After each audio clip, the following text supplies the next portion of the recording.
Comment pourrais-je me détacher de ce que je n'ai pas encore vécu?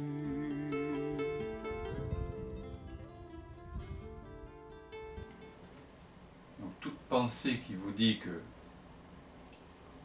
ce sera mieux plus tard que maintenant et ailleurs qu'ici, ce n'est pas réel. Ce n'est pas vrai.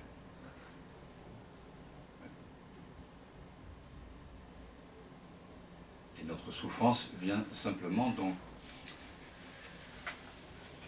d'un manque d'investigation, d'un manque d'attention, d'un manque de...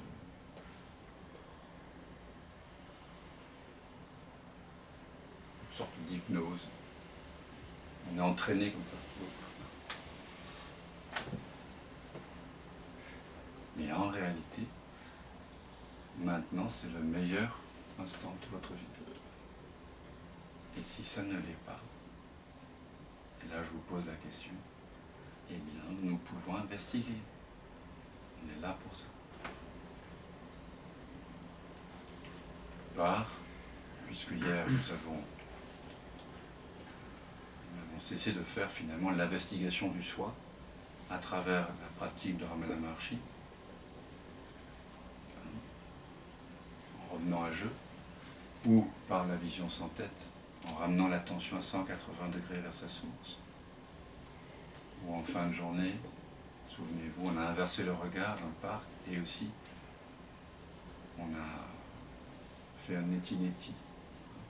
Toutes ces pratiques sont des pratiques qui invitent à un basculement depuis l'identification aux objets qui apparaissent dans la conscience vers la conscience elle-même. Et toute souffrance, tout sentiment de manque, toute irritabilité, nervosité, anxiété, dépression, stress, viennent toujours d'un manque d'investigation, d'un manque d'intérêt pour le réel. Donc est-ce que vous avez, s'il y a un sentiment de séparation, ou quelque chose qui vous enquiquine, ou quelque chose qui n'est pas clair, une confusion, venez avec et on va investiguer. Je vais vous montrer comment on investigue à partir d'une apparente souffrance et comment on peut passer du sentiment de manque à la plénitude. Finalement, comment on transforme le plomb en or de façon vivante, expérientielle, directe.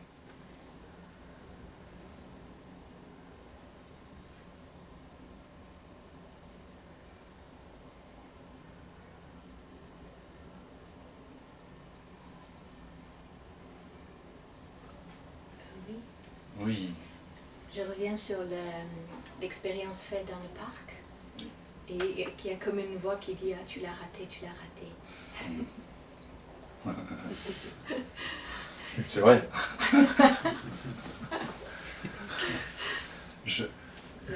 Je l'ai raté. Oui. Alors, comment on va faire pour investiguer, pour voir si c'est vrai? Donc, j'imagine que quand tu crois ça, il y a une tension dans le corps un peu. Un petit peu, plus ou moins. Il faut être conscient de ça. Donc l'expérience que tu fais, c'est de croire, donc d'être sérieux. À propos de la pensée, j'ai raté la pratique dans mon parc.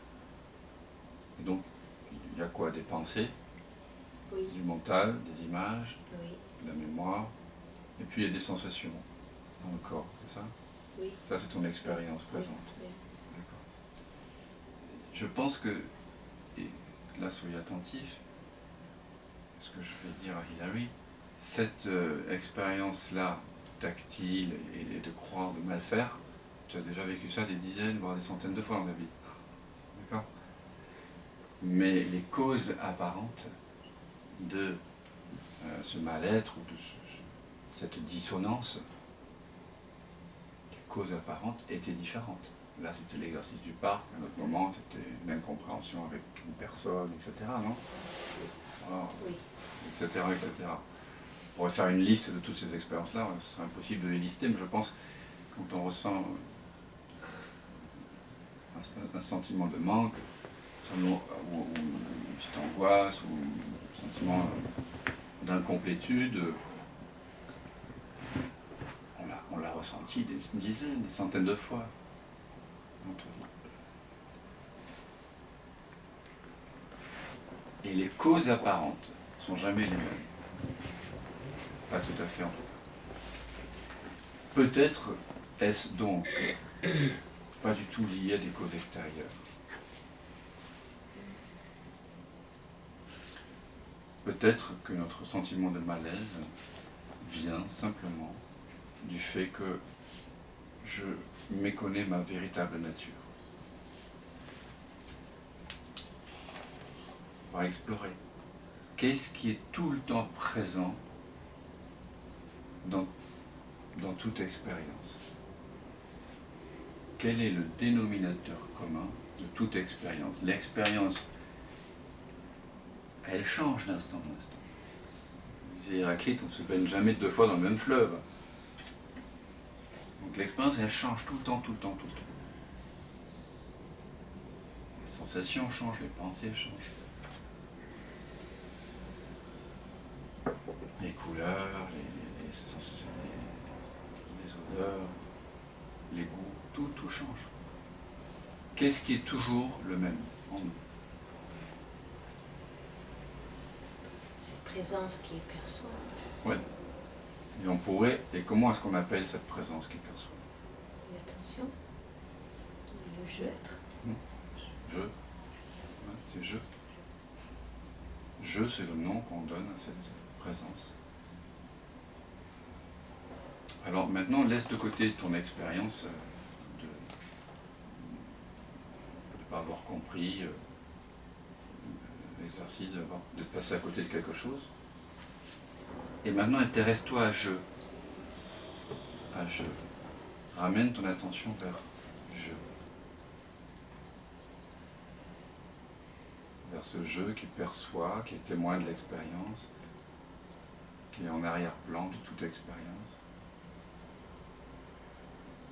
Je. Et si tu veux bien, parle-moi un peu de ton expérience de je. Il y a quelque chose, l'attention qui se relâche, Oui. un sentiment d'espace. Oui. Et qu'il n'y a rien de matériel dans cet espace. Oui.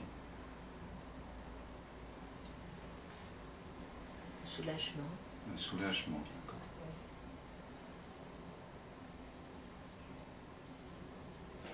C'est donc un espace de paix. Oui, oui. Est-ce que l'espace de paix de je dépend des expériences qui apparaissent en lui? Non, il est permanent. Enfin, il est là maintenant, disons. Oui, il est là maintenant. Disons-le, et sans ce que ça fait. D'être au contact de je, de ce que tu es vraiment. Ce jeu est paisible, tranquillité absolue. Est-ce que ce jeu manque de quelque chose?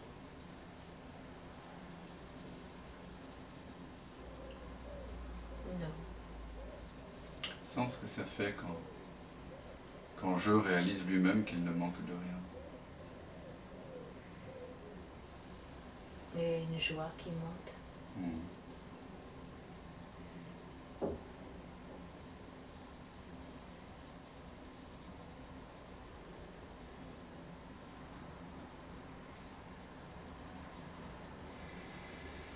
Est-ce que ce jeu est séparé des expériences qu'il fait? Par exemple, le son de ma voix, le son, les rumeurs de la ville, les sensations, les pensées peut-être qui sont là. Est-ce que je est séparé, c'est-à-dire est-ce qu'il y a une distance, ou est-ce que tout ça, ça apparaît à 0 cm de je? Regarde bien. Et s'il y a une distance, dis-nous où elle se trouve. Entre je et ce que je perçois. Non, je vois que c'est simultané. Mhm.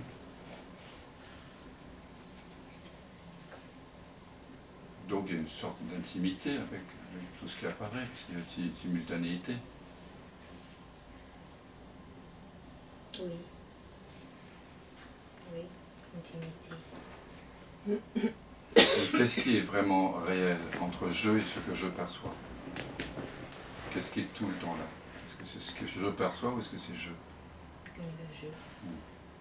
Est-ce qu'il n'y a pas un sentiment de sécurité dans le fait de savoir que le je est tout le temps là, disponible?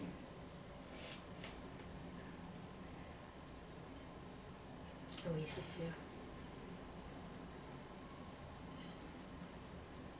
Est-ce que ce je peut rater quelque chose, une expérience?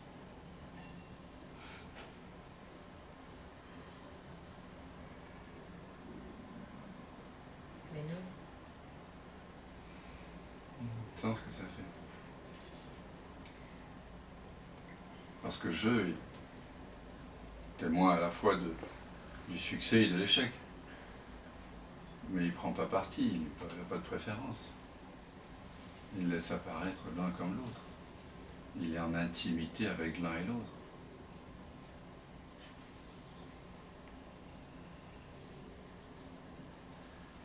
Et tout à l'heure, tu as dit, je a l'impression, que j'ai raté quelque chose, que je suis passé à côté de quelque chose. Est-ce que je passe à côté de quelque chose?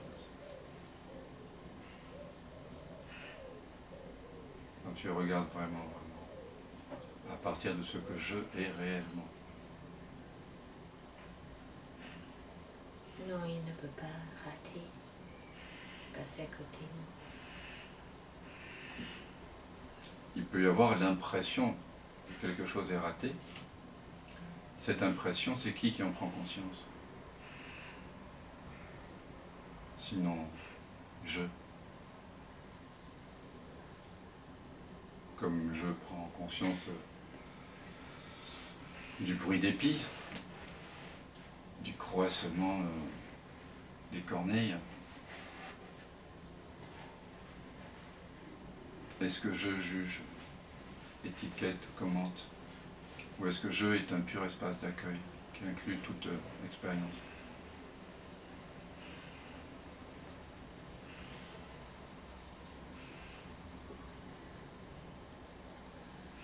C'est un espace d'accueil. Est-ce que je a des préférences pour ce qui apparaît en lui? Ou est-ce que je, spontanément et sans effort, laisse apparaître le film tel qu'il est écrit? Oui, le film apparaît. Et toi, tu es le film ou tu es l'écran? Je suis l'écran.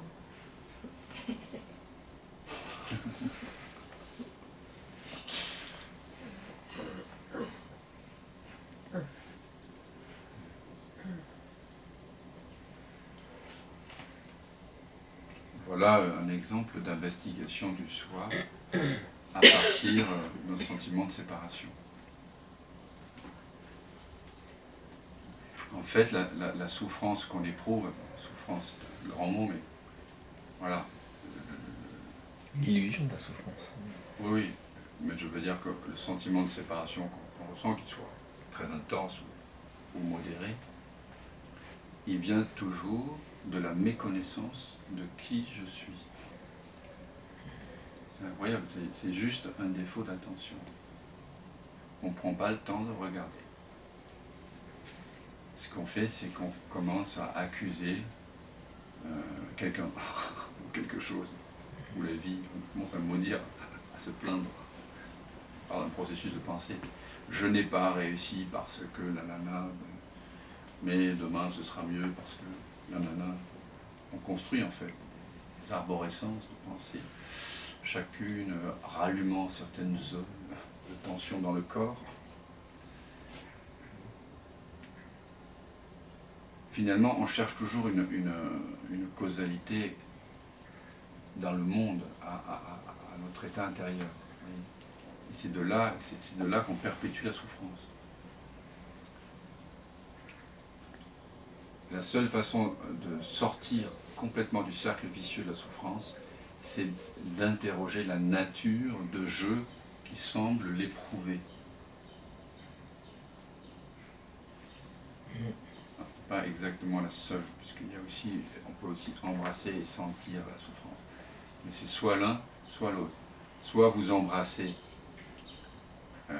complètement le jeu, l'apparent jeu, vous revenez vers l'apparent jeu, la pensée, sensation, jeu, et vous découvrez que jeu n'est pas du tout une entité séparée, une personne, des bribes de mémoire, des sensations, mais jeu est un espace d'accueil illimité, atemporel, sans forme, sans âge, qui accueille tout, complètement impersonnel.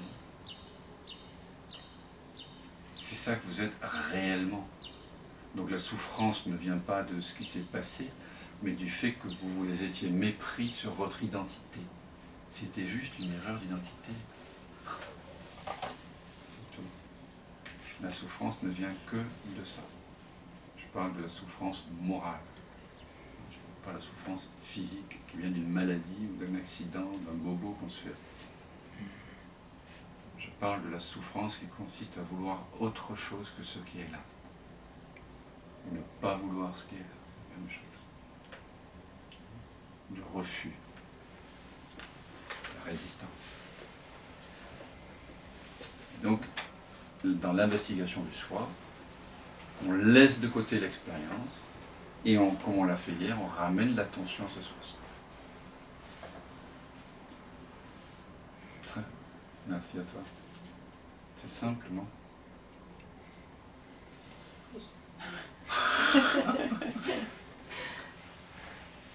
Mais dans les expériences qui montent, c'est aussi une illusion qu'il y a des ratés et des choses qui se réussissent. Oui, bien sûr que c'est une illusion. Mais pour que ce soit une investigation non duelle qui nous ramène au soi, tu remets en question celui ou celle qui semble faire l'expérience. Parce que c'est ça qui est à la base de toute souffrance. Toute l'arborescence de croyances que nous avons sur le monde, sur la vie, comment elle devrait être, qui je suis, qu'est-ce que la vie, tout ça, c'est un arbre gigantesque qui se déploie dans des milliers de branchages.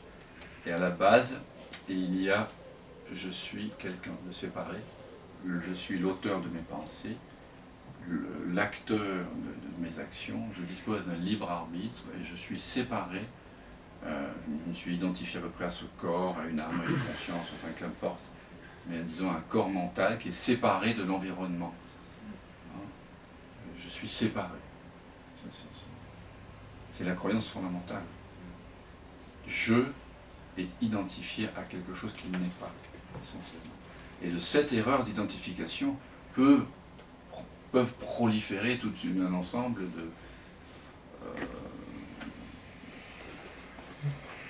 croyances erronées et donc de souffrances. Donc ce qu'on fait ici, c'est qu'on va chercher la mauvaise herbe. La mauvaise herbe, c'est entre guillemets, c'est l'illusion d'un jeu séparé. Ouais, quand il faut aller chercher une mauvaise herbe, si on tire juste au milieu de la tige, ça casse. Et ça repousse après.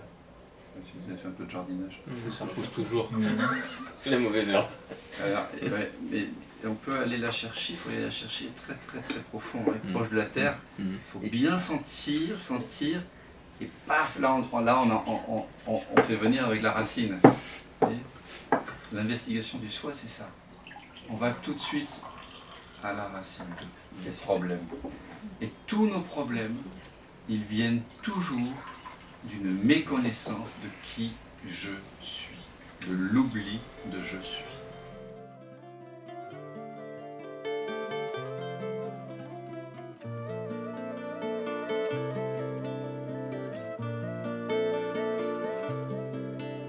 On ne peut lâcher que ce que l'on a tenu.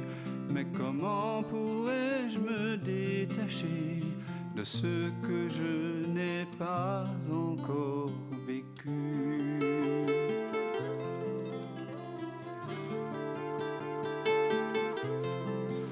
Peux-tu fuir ce qui te trouve et couper le fil ténu de ce pressentiment qui t'éprouve au cœur de cette absence reconnue?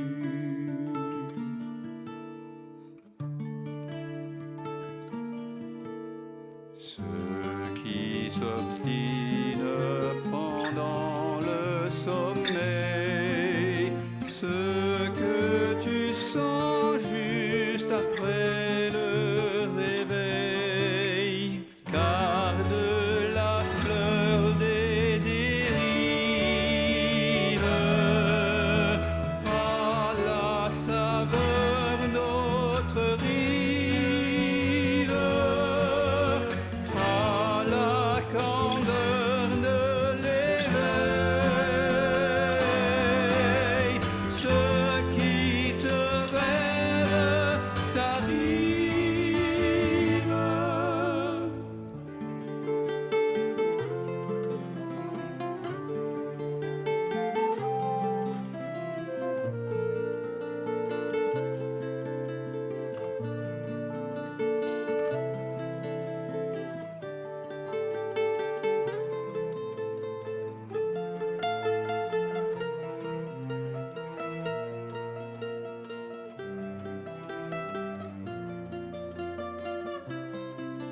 Quand la vague se prépare à noyer ton ventre ému, n'aie pas peur, il n'est jamais trop tard pour accueillir le souffle de ta mue.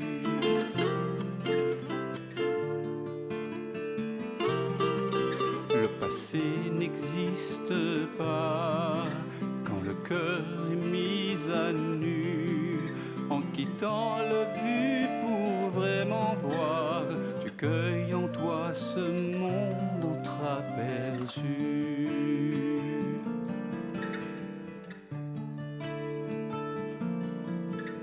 Ceux qui persistent pendant le sommeil, ce que tu sens juste après le réveil, garde la fleur d'autres rives et la beauté des dérives à la fraîcheur de l'éveil. Ce qui te rêve t'arrive.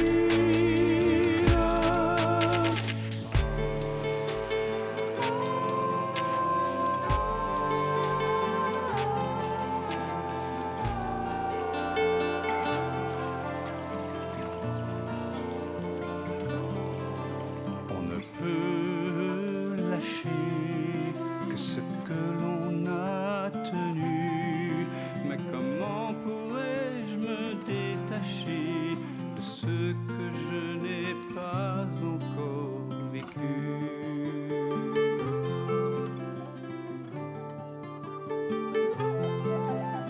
Pour renouer avec ce fil ténu qui nous relie, cet inconnu, ce lien subtil, ce fil de vie jamais